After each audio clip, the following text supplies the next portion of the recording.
बिस्मिल्लाहिर्रहमानिर्रहीम। अस्सलाम वालेकुम स्टूडेंट्स, फर्स्ट ईयर आपकी बायोलॉजी के चैप्टर नंबर 14 का लेक्चर नंबर 8 है बेटा, और आपका टॉपिक है टाइप्स ऑफ इम्यूनिटी, इम्यूनिटी की टाइप्स। ठीक है, पिछले लेक्चर में आपने इम्यूनिटी के बारे में पढ़ा था बेटा, और जो हमारे जो 3 मैकेनिज्म होते हैं जो हमारी हिफाजत करते हैं उनके बारे में पढ़ा था आपने, और एंटीजन और एंटीबॉडी के बारे में पढ़ा।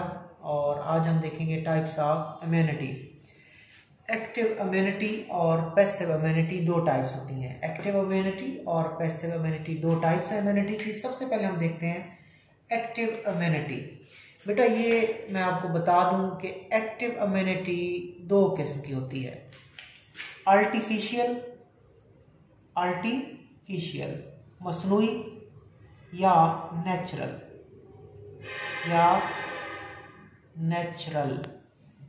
आर्टिफिशियल और नेचुरल एक्टिव इम्यूनिटी दो किस्म की है, आर्टिफिशियल नेचुरल।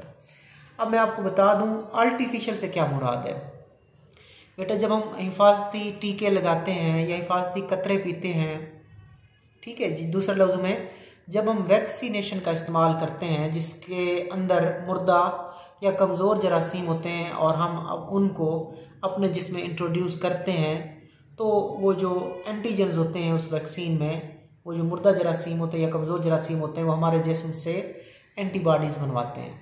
तो एंटीबॉडीज़ बन जाती हैं तो और हमारा जिस्म क्या हो जाता है, उस इन्फेक्शन के ख़िलाफ़, उस जरासीम के ख़िलाफ़ इम्यूनिटी इख्तियार कर लेता है। ऐसी इम्यूनिटी को बोलते हैं artificial active immunity.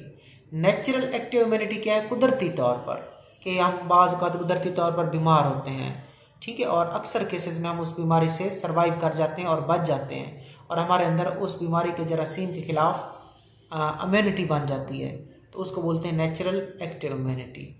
So active immunity में या तो हम मसनूई तरीके से वैक्सीन के ज़रिए इम्यूनिटी डेवलप करेंगे, या कुदरती तरीका होता है जिसमें जरासीम आते हैं, हमें बीमार करते हैं और ज़्यादातर केसेस में हम सर्वाइव करते हैं और फिर हमारे अंदर उस जरासीम के ख़िलाफ़ इम्यूनिटी आ जाती है। तो इन तरीक़ों को एक्टिव इम्यूनिटी कहते हैं। सो पढ़ते हैं active immunity. The use of vaccine which stimulate the production of antibodies in the body and making a person immune against the disease or infection is called active immunity। ठीक है, तो उसने क्या कहा, यूज ऑफ वैक्सीन, कि हम किसका इस्तेमाल करते हैं बेटा, वैक्सीन का इस्तेमाल करते हैं। 10th में आपने डेफिनेशन पढ़ी थी कि vaccine is a material containing weekend और डेड पैथोजन, कि वैक्सीन एक मटेरियल है जिसमें वीकेंड या डेड पैथोजन शामिल होते हैं। So the use of vaccine which stimulate the production of antibodies, के वैक्सीन का इस्तेमाल करना है और वैक्सीन हमारे जिस्म को स्टिमुलेट करेगी और हमारा जिस्म क्या बनाएगा, एंटीबॉडीज बनाएगा, and making a person immune against the disease और इन्फेक्शन, तो उस बीमारी के खिलाफ या उस इन्फेक्शन के खिलाफ हमारा जिस्म इम्यून हो जाएगा। इसको बोलते हैं active immunity. But this active immunity has been achieved by artificially by introducing antigen in the body, so it is called artificially induced active immunity. लेकिन इस एक्टिव इम्यूनिटी को हम क्या कहते हैं, आर्टिफिशियली इंड्यूस्ड एक्टिव इम्यूनिटी कहते हैं। क्यों आर्टिफिशियली इंड्यूस्ड एक्टिव इम्यूनिटी कहते हैं, क्योंकि ये जो एक्टिव इम्यूनिटी हमने हासिल की, हमने क्या किया, आर्टिफिशियली इंट्रोड्यूस एंटीजन किए। एंटीजन वही वैक्सीन, ठीक है, वैक्सीन में मुर्दा या कमज़ोर जरासीम होते हैं और मुर्दा या कमज़ोर जरासीमों के पास प्रोटीन्स होती हैं, उनको एंटीजन कहते हैं। ठीक है, ये इम्यूनिटी हमने आर्टिफिशियली इंट्रोड्यूस कराई अपने जिस्म के अंदर। कैसे, जब हमने अपने जिस्म के अंदर एंटीजन दाखिल किए, वैक्सीन दाखिल की, तो दूसरे लफ्ज़ों में हमने मसनूई तरीके से अपने जिस्म में मुर्दा या कमज़ोर जरासीम, एंटीजन या वैक्सीन इंट्रोड्यूस कराई, और फिर उसके बाद हमें इम्यूनिटी मिली, लिहाजा इसको बोलते हैं आर्टिफिशियली इंड्यूस एक्टिव इम्यूनिटी। आगे चलें, अब नेचुरल एक्टिव इम्यूनिटी की तरफ चलते हैं। But when a person is expose to an infection, उसने कहा जब एक शख्स का वास्ता एक इन्फेक्शन से पड़ता है, एक जरासीम से पड़ता है, एक बीमारी से पड़ता है, और इन्फेक्शन से मुराद एंटीजन बीमारी, बिकम इल तो वो बीमार हो जाता है। जब एक शख्स का वास्ता इन्फेक्शन एंटीजन डिजीज से पड़ता है तो वो इल हो जाता है। And in most cases survives, और ज़्यादातर हालात में हम उस बीमारी से बच जाते हैं। Then this immunity developed against that disease is called naturally induced immunity और ऑटो इम्यून रिस्पॉन्स। तो इसको हम क्या कहते हैं, ज़्यादातर केसेस में हम बच जाते हैं और फिर उस बीमारी के खिलाफ हम क्या हासिल कर लेते हैं, इम्यूनिटी इख्तियार करते हैं। इसको कहते हैं नेचुरली इंड्यूस्ड एक्टिव इम्यूनिटी या ऑटो इम्यून रिस्पॉन्स। ये आपने एक्टिव इम्यूनिटी को क्लियर किया। सिंपल सी बात है बेटा, अगर बाहर से एंटीजन आ जाए, बाहर से जरासीम आ जाए, चाहे वो जरासीम फिर मसनूई तरीके से आए या कुदरती तरीके से आए, हम कुदरती तौर पर भी तो बीमार होते हैं ना, ठीक है, उसमें भी जरासीम जाता है, उसमें भी हमारे जिस्म में एंटीजन जाता है और हमारा जिस्म उस एंटीजन के खिलाफ एंटीबॉडी बनाता है। या हम मसनूई तरीके से हम अपने अंदर वैक्सीन दाखिल करते हैं और वैक्सीन में भी मुर्दा या कमज़ोर जरासीम होता है, एंटीजन होता है, हमारा जिस्म उसके खिलाफ एंटीबॉडी बनाता है। तो याद रखिएगा, एक्टिव इम्यूनिटी वो होती है जिसमें एंटीजन बाहर से आता है और हमारा जिस्म उसके खिलाफ एंटीबॉडी बनाता है, ये एक्टिव इम्यूनिटी है। जबकि हम पढ़ेंगे पैसिव इम्यूनिटी। पैसिव इम्यूनिटी में हम जिस्म के अंदर क्या दाखिल करते हैं, एंटीबॉडी दाखिल करते हैं, ठीक है। जबकि एक्टिव इम्यूनिटी में एंटीजन जाता है और एंटीजन अपने खिलाफ एंटीबॉडी बनाता है। एंटीबॉडी हमारा अपना जिस्म बनाता है, एंटीजन बाहर से आता है। वो जो बाहर से आ रहा है वो दो तरीकों से आ सकता है, इंट्रोड्यूस हो सकता है, नेचुरल तरीके से भी हो सकता है या मसनूई तरीके से वैक्सीनेशन से भी हो सकता है और हमारा जिस्म उसके खिलाफ एंटीबॉडी बनाएगा। दूसरा तरीका पैसिव इम्यूनिटी है, उसमें हम इंजेक्शन में एंटीबॉडी को फिल करते हैं और एंटीबॉडी का टीका उस इंसान को लगाते हैं। तो अगर एंटीबॉडी डायरेक्ट इंट्रोड्यूस कर दी जाए तो उसको पैसिव इम्यूनिटी कहते हैं, वो भी थोड़ी देर तक पढ़ते हैं। अब एक इंफॉर्मेशन देख लें, एंटी सीरम।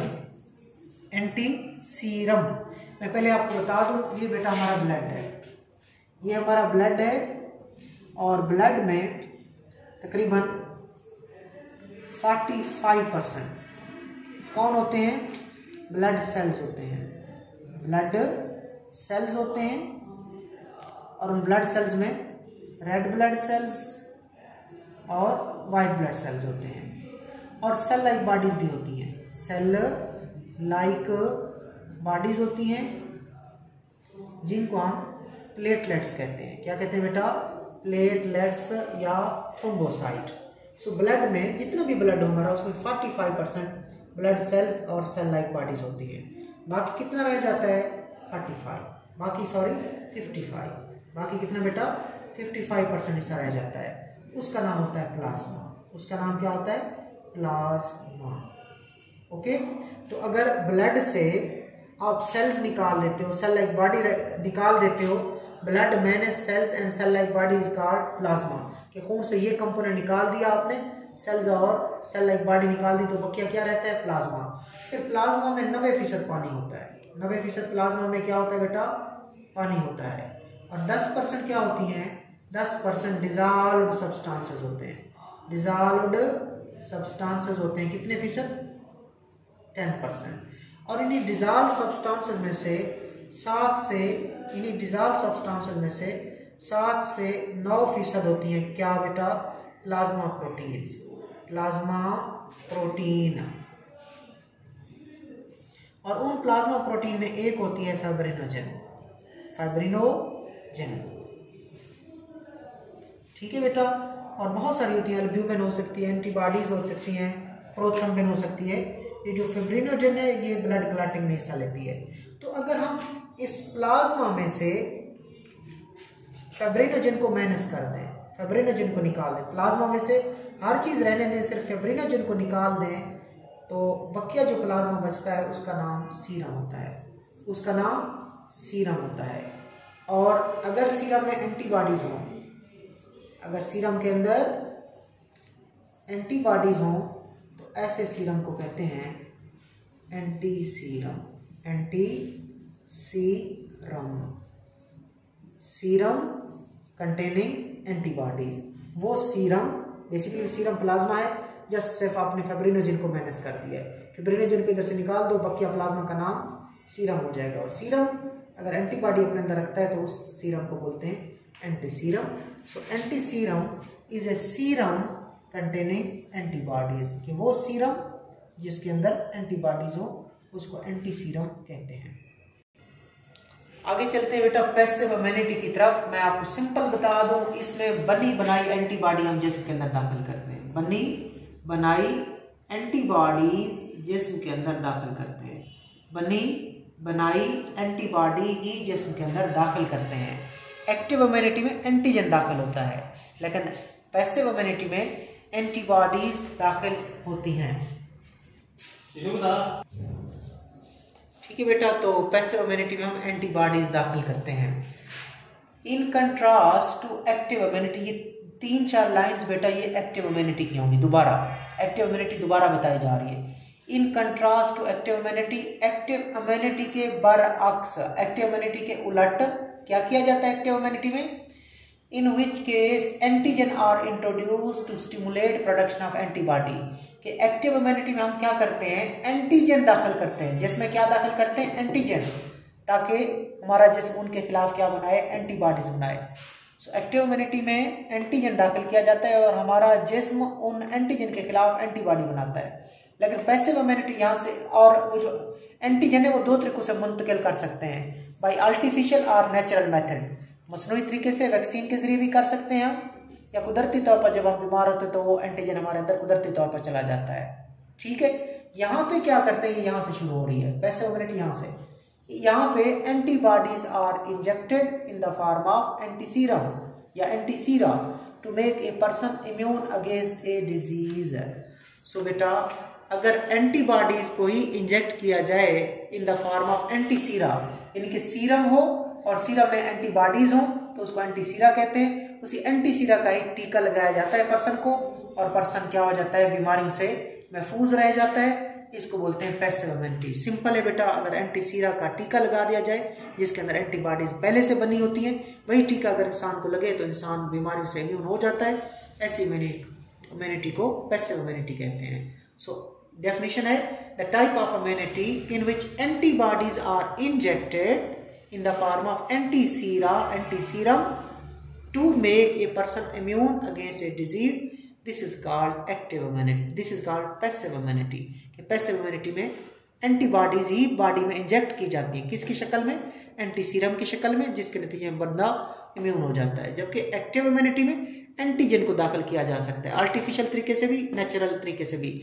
हमारा जिस्म खुद उसके खिलाफ एंटीबॉडी बनाएगा, जबकि हम यहाँ पे बनी बनाई एंटीबॉडी जिसमें दाखिल करते हैं। आगे चलें। In body antigen antibody complexes are form which are taken up by the phagocytes. तो जिसमें क्या होता है बेटा? जिसमें एंटीजन और एंटीबॉडी आपस में मिलते हैं और उनसे कॉम्प्लेक्स बन जाता है। कल भी आपने डायग्राम में देखा था प्रीवियस लेक्चर में कि एंटीजन और एंटीबॉडी का कॉम्प्लेक्स जिसमें बनता है, which are taken up by phagocyte. उसको फिर कौन पहचानते हैं? फेगोसाइट्स पहचानते हैं और उसको वो डिस्ट्रॉय कर देते हैं। फेगोसाइट उसको निगल के खा जाते हैं, इस तरह उसको डिस्ट्रॉय करते हैं। The patient is spared complication caused by infection और विनोम। तो वो बंदा, वो मरीज स्पेयर्ड हो जाता है, बच जाता है कॉम्प्लिकेशन से, पेचीदगियों से, और पॉसिबली डेथ। उन पेचीदगियों के नतीजे में उस बंदे की मौत भी हो सकती है, लेकिन वो उससे बच जाता है। काज्ड बाय इन्फेक्शन, जो उस इन्फेक्शन से कॉम्प्लिकेशन हो सकती थी या डेथ हो सकती थी, या उस विनोम से डेथ या कॉम्प्लिकेशन हो सकती थी। ये बेटा क्या है? ये विनोम, आप इसको टॉक्सिन समझें। क्या समझें? इसको टॉक्सिन समझें, और इसके खिलाफ जो चीज होती है वो एंटी विनोम होता है। ठीक हो गया? तो टॉक्सिन है और इन्फेक्शन है, इनसे बंदे की डेथ भी हो सकती है, कोई और कॉम्प्लिकेशन भी हो सकती है। लेकिन जब हम एंटीबॉडी दे देते हैं तो एंटीबॉडी आके उस एंटीजन के खिलाफ, उस इन्फेक्शन के खिलाफ क्या करती है? मिलती है, कॉम्प्लेक्स बनता है, और उस कॉम्प्लेक्स को फेगोसाइट डिस्ट्रॉय कर देते हैं और इंसान बच जाता है। Passive immunity response is immediate but not long lasting.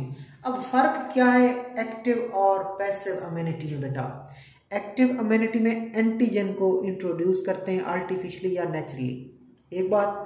Passive immunity में एंटीबॉडी को एंटीसीरा की शक्ल में दाखिल करते हैं, और उसके बाद जो पैसिव इम्यूनिटी है इसका रिस्पांस इमीडिएट होता है। पैसिव इम्यूनिटी का रिस्पांस फौरी होता है, जबकि एक्टिव इम्यूनिटी का रिस्पांस इमीडिएट नहीं होता। क्योंकि एंटीबॉडी को डेवलप होने में टाइम लगता है। लेकिन इसको टाइम नहीं लगता क्योंकि इसका रिस्पांस फौरन होता है, क्योंकि बनी बनाई एंटीबॉडी जा रही है और फौरन जाके जरासीम को मारेंगी। सो पैसिव इम्यूनिटी का रिस्पांस इमीडिएट है, जबकि एक्टिव इम्यूनिटी का रिस्पांस इमीडिएट नहीं है। और जो तीसरा फर्क है कि जो पैसिव इम्यूनिटी है वो नॉट लॉन्ग लास्टिंग होती है।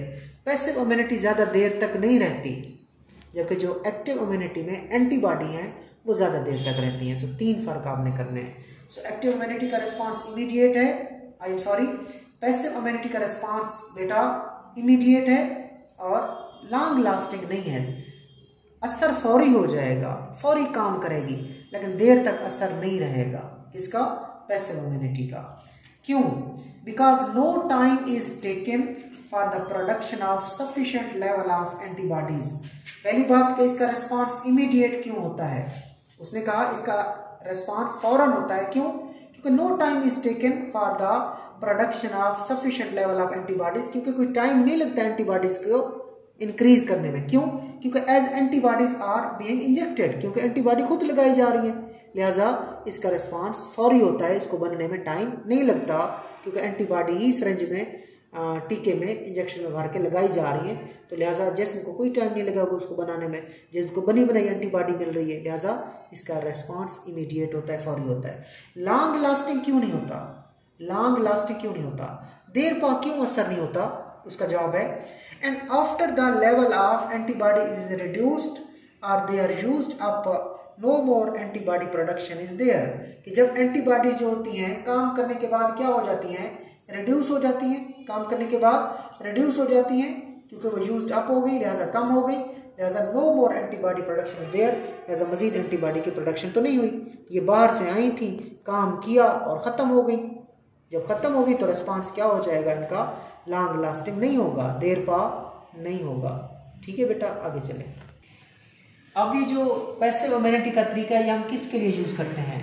The method of passive immunization is used to combat active infection of tetanus, infectious hepatitis, rabies, snake bite, venom. कि जो पैसिव इम्यूनिटी का तरीका है जो कि इमीडिएट होता है, जो कि लॉन्ग लास्टिंग नहीं होता लेकिन होता फौरी है, जिसमें एंटीबॉडी दाखिल की जाती हैं, ये किस किस बीमारी में हम पैसिव इम्यूनाइजेशन कर सकते हैं? टेटनस में बेटा, जब रोड साइड एक्सीडेंट होते हैं तो टेटनस का टीका लगाना होता है। वो टेटनस का जो टीका होता है उसमें बनी बनाई एंटीबॉडीज होती है। इसी तरह इन्फेक्शियस हेपेटाइटिस जो होगी, हेपेटाइटिस बी वगैरह, रेबीज होगी जो कुत्ता वगैरह है, ठीक हो गया, या बिल्ली हो गई, या किसी और जानवर होते हैं जो रैबिड होते हैं, उनके काटने से होती है। इस तरह स्नेक बाइट विनोम, के सांप जब हमें काटता है तो हमारे अंदर जहर दाखिल करता है, सांप के जहर का नाम विनोम है। तो इन चीज़ों के खिलाफ हम पैसिव इम्यूनिटी का इस्तेमाल कर सकते हैं। कभी भी हमारा रोड साइड एक्सीडेंट हो, या हेपेटाइटिस बी से एक्सपोजर हो जाए, या कुत्ता वगैरह काट ले, या स्नेक बाइट विनोम हो जाए, तो हमें एंटीसीरा का टीका लगाया जाता है, जिनके अंदर बनी बनाई एंटीबॉडीज होती हैं, और फिर हमें फौरी प्रोटेक्शन हासिल हो जाती है। It is called passive immunity. ठीक है।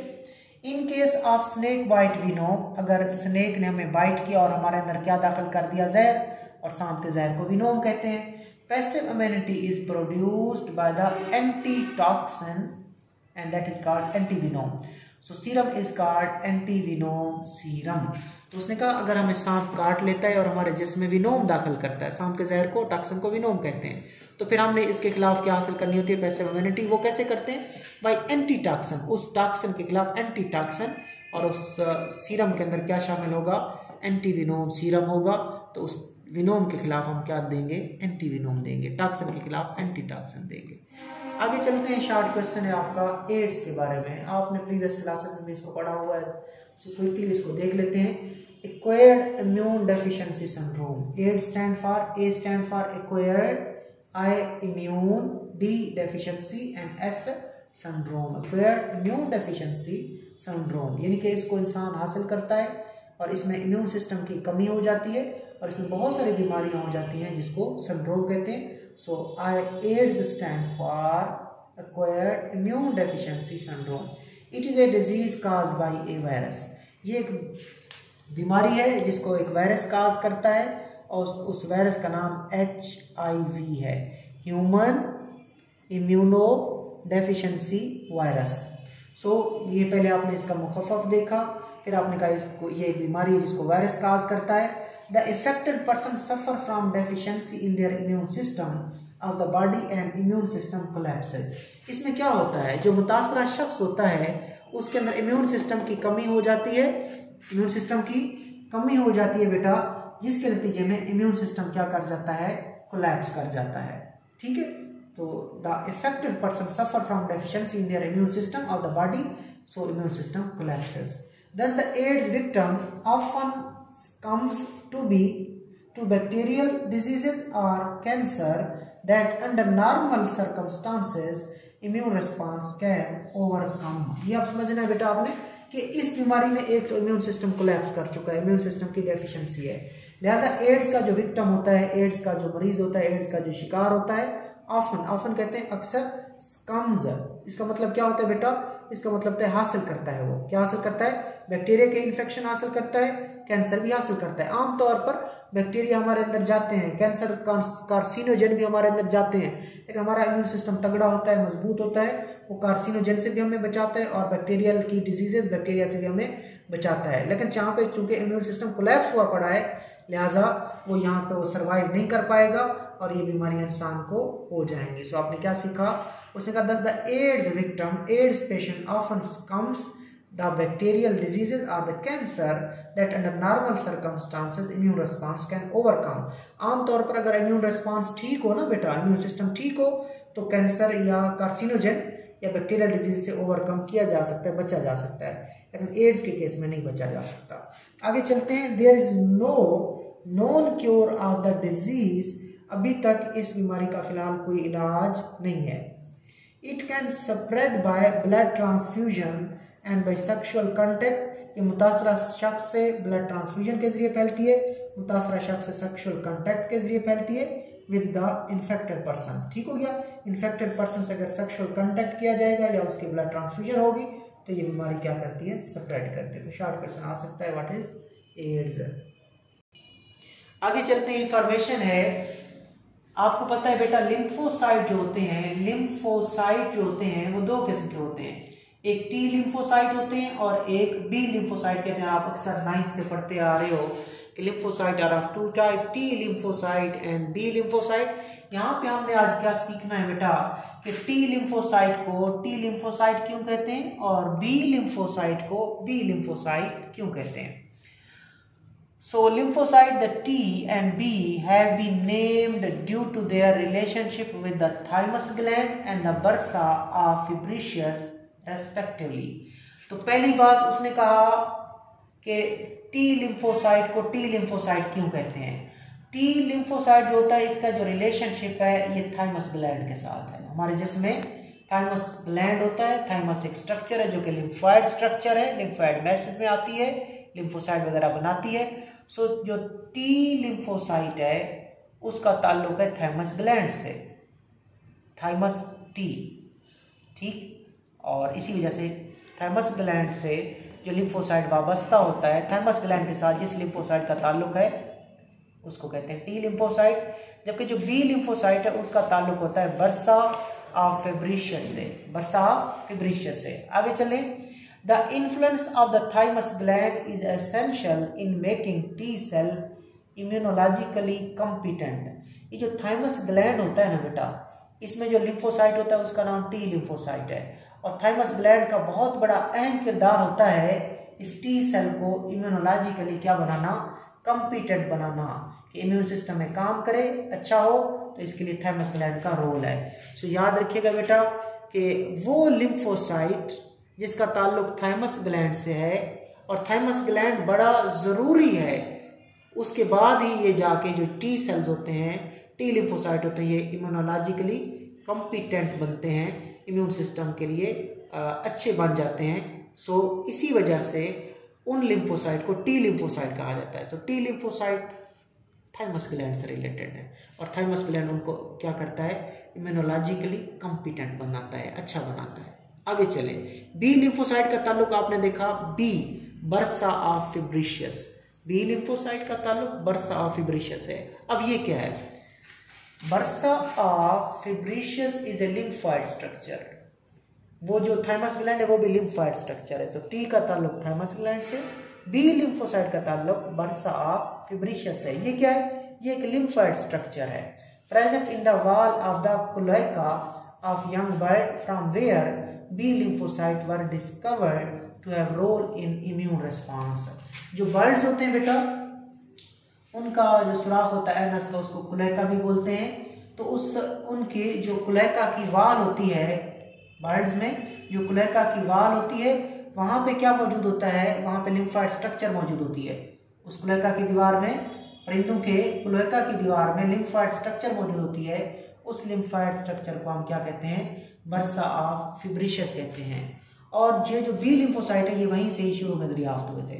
ठीक है, बर्सा ऑफ फिब्रिशियस से ही कौन दरियाफ्त हुए थे, जो लिम्फोसाइट दरियाफ्त हुए थे हम उनको क्या कह देते हैं, B lymphocyte. So bursa of Fabricius it is a lymphoid structure, lymphoid की स्ट्रक्चर है present in the wall of cloaca, जो कहाँ मौजूद होती है, क्लोएका की वाल में मौजूद होती है। और वो क्लोएका किधर होता है, cloaca is present in the young bird.